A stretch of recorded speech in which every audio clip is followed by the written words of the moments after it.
যদি আপনার কাছে অনেক বড় বড় সার্টিফিকেট থাকে কিন্তু মনের মধ্যে অহংকার থাকে, আপনার মনের মধ্যে নূর আসবে না।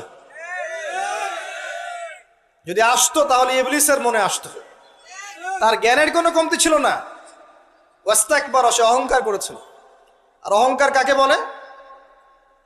মাতারুন নাস, মাতারুল হক ওয়া গামতুন নাস, সত্যকে প্রত্যাখ্যান করা এবং অন্যদেরকে ছোট করা, আন্ডারএস্টিমেট করা। আর আমাদের সংস্কৃতি এখন হচ্ছে অন্যকে আন্ডারএস্টিমেট করা। আমাদের চরিত্রই হয়ে গেছে এমন, গীবত, তোহমত, অপবাদ, সমালোচনা, কাদা ছোড়াছড়ি, চুল ছেঁড়াছেড়ি, এগুলোই সংস্কৃতি। যতক্ষণ আমরা এই কাজগুলো করতে থাকি ততক্ষণ ওই যে ইসরায়েল, সে আরো 10টা মিসাইল বানিয়ে ফেলে।